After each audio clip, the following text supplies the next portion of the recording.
This is not a trade dispute. This is a breakup. For 70 years, the border between the United States and Canada was the most boring line on the map. The longest undefended border in the world. Quiet, stable, safe. That safety net just snapped. Donald Trump issued a 24-hour ultimatum to Canada demanding the dismantling of trade protections that have existed for decades. And Mark Carney, the former central banker now running Canada, did something no Canadian prime minister has done in living memory. He looked into the camera, rejected every demand, and told the White House that if it follows through on threatened tariffs, Canada will strike back by targeting American energy supplies and intellectual property rights. Within hours, the Canadian dollar held steady. U.S. auto stocks dropped. Energy futures spiked. The smaller country did not flinch. It drew a weapon of its own. And the consequences of that single decision are now spreading through supply chains, through markets, and very likely into your retirement account. What you are about to see is the evidence, the actual numbers,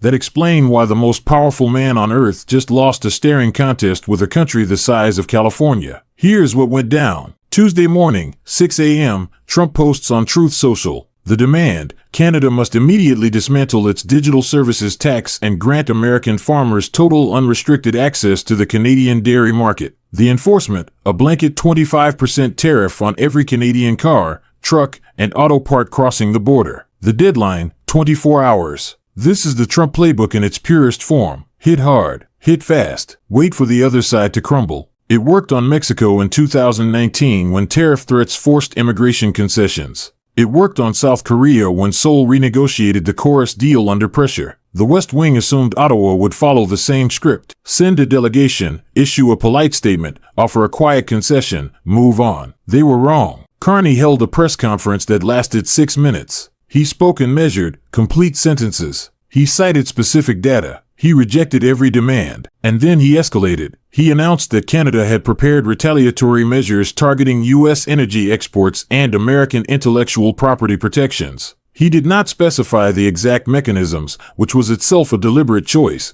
because ambiguity in retaliation creates more market panic than specificity. While Trump was still posting, sources reported that Carney was already on the phone with Brussels, London, and Tokyo. Within hours, reports surfaced of a draft joint statement between Canada and the European Union on the protection of international supply chains. Trump was trying to isolate Canada. Carney was building a coalition. That tells you everything about who is thinking strategically and who is improvising. Now I want to show you the receipts, because when you see the numbers, you will understand that Carney's refusal was not bravado. It was arithmetic. Receipt number 1, the auto industry panic. Within 30 minutes of Trump's post, Ford and General Motors stock dropped. Not because investors were worried about Canada, because they were worried about Michigan. The North American auto sector is the most tightly integrated manufacturing system on earth. A single transmission component might be manufactured in Ontario, shipped to Michigan for assembly, sent back to Ontario for finishing, returned to Ohio for installation, and then sold in a vehicle in Texas. One part. 6 border crossings. A 25% tariff does not hit that part once. It compounds at every crossing. Industry analysts estimated the tariff would add between $3,000 and $5,000 to the price of every vehicle assembled in North America. Reports from Detroit described shift managers calling suppliers in a panic, trying to figure out if they could get parts across the Ambassador Bridge before any deadline took effect. General Motors President Mark Roos has told Congress that the integrated supply chain is so complex that disrupting it would cost tens of billions. Ford CEO has said publicly that you cannot build an F-150 without Ontario. You just cannot. Trump threatened to tax Canada. What he actually threatened to do was shut down the American auto industry. Receipt number 2, the energy weapon. This is the one that should keep the West Wing up at night, and the one that American media coverage consistently ignores. Canada is the largest foreign energy supplier to the United States. Not Saudi Arabia, not Mexico, not any OPEC nation. Canada. The United States imports approximately 3.8 million barrels of Canadian crude oil every single day. 60% of all U.S. crude imports flow south from Canada. But it is not just the volume that matters.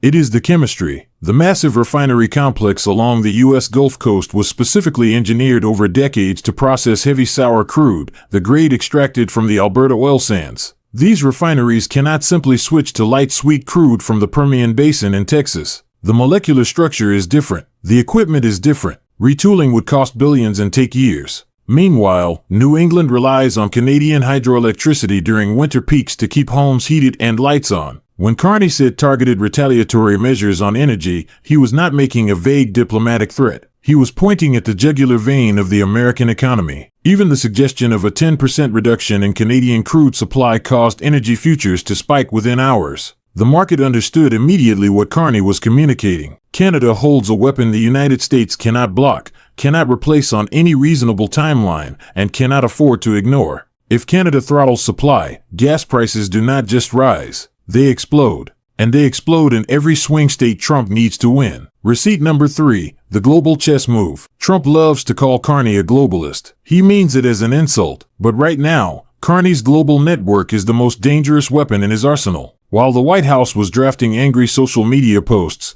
Carney was on the phone with European Commission President Ursula von der Leyen, with contacts in London, with trade officials in Tokyo. He was not asking for sympathy. He was coordinating. The EU-Canada Comprehensive Economic and Trade Agreement is already in force. It provides a legal framework for rapidly expanded trade. Preliminary discussions about emergency trade facilitation suggest that Brussels sees strategic value in demonstrating that mid-sized democracies have alternatives to submission. For Europe, Japan, Australia, and South Korea, all of whom face similar pressure from Washington's trade posture, Canada's standoff is a test case with global implications. If Ottawa folds, every mid-sized economy on Earth gets the message: American ultimatums work, resistance is futile. If Ottawa holds, it proves that interdependence cuts both ways and that bullying carries a price tag. Trump is playing one opponent at a time. Carney is assembling a coalition. And here is the scoreboard that tells you who is winning so far. The Dow Jones dropped 400 points. The TSX in Toronto held flat. The money is not betting on Trump's chaos.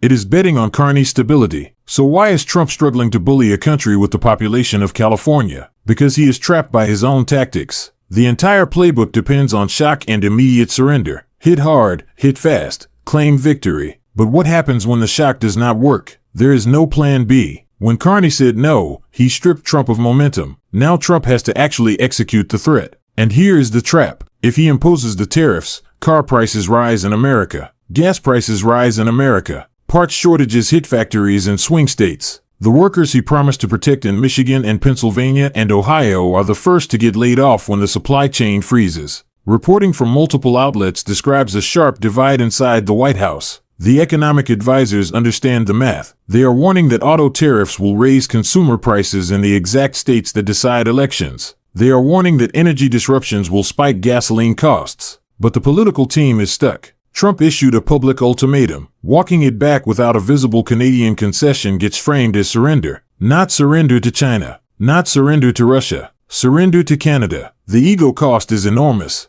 So the White House generates noise. Attacks on Carney's character. Threats to leave NATO. Talk of a northern border wall. None of it changes the underlying economics. It is escalation without strategy. Volume without leverage. One driver is screaming and pounding the steering wheel. The other has set the cruise control and is reading a map. The question is who swerves first. And this is where you need to understand who Mark Carney actually is, because if you think he is just another politician, you are reading this wrong. Carney is not a politician in the traditional sense. He is a technocrat. He ran the Bank of Canada through the 2008 financial crisis, and Canada was the only G7 nation whose banking system did not require a bailout. He then ran the Bank of England through Brexit, the most chaotic economic event in modern British history. This is a man who has stared at spreadsheets that said catastrophe and found a path through. When Trump screams, Carney calculates. His press conference body language was deliberate. Dark suit, no gestures, no raised voice, complete paragraphs with data citations.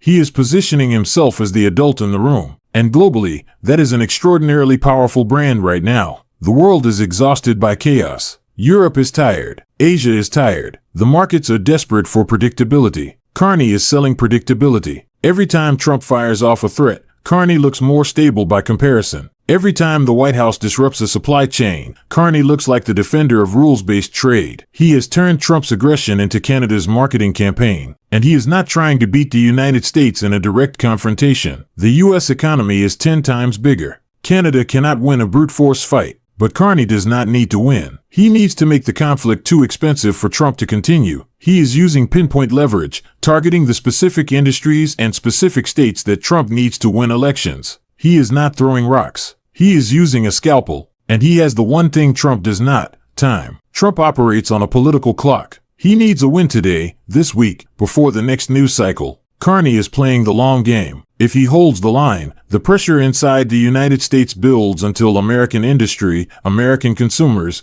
and American voters force the White House to blink. 3 scenarios from here, and none of them are painless. Scenario 1, the freeze. Trump imposes tariffs. Canada retaliates proportionally. The border slows. Prices rise on both sides. Both governments dig in for 3 to 6 months while corporate America and the U.S. Chamber of Commerce, which notably did not issue a statement supporting the president but instead warned of catastrophic economic harm, apply crushing pressure on Congress to broker a ceasefire. Painful but survivable. I put this at roughly 55%. Scenario 2, the escalation. Trump tears up the USMCA entirely. He invokes national security powers to restrict Canadian energy imports. He closes border crossings. This triggers an immediate economic crisis in the Great Lakes manufacturing corridor, spikes energy prices nationwide, and risks pushing both economies into recession. It sounds extreme, but this White House has demonstrated a willingness to pursue policies its own advisors oppose. 20% probability. Scenario 3, the Canadian pivot. Carney accelerates trade diversification. Emergency agreements with Europe and Asia. Redirected energy exports. Structural reduction of Canadian dependence on the American market. This hurts Canada in the short term but permanently breaks the U.S. monopoly on Canadian trade. It means America loses preferential access to its most reliable energy supplier. 15% probability. The wild card is the financial markets themselves. If the S&P 500 drops sharply enough, if bond yields spike, if consumer confidence collapses in swing states, the political pressure on the White House forces a reversal faster than any diplomatic channel. Watch 3 indicators over the next 6 weeks. The intensity of American industry lobbying, Canadian trade diversification moves toward Asia, and whether Republican governors in border states break their silence. Those signals will tell you which scenario is materializing before any official announcement. Here's what is really at stake. What ended in the last 48 hours is not a trade agreement. It is the assumption that the United States can treat its closest allies like subordinates and pay no price. For decades, when Washington said jump, the Western world asked how high. Canada, the quietest ally, the most dependable partner, the country Americans barely thought about,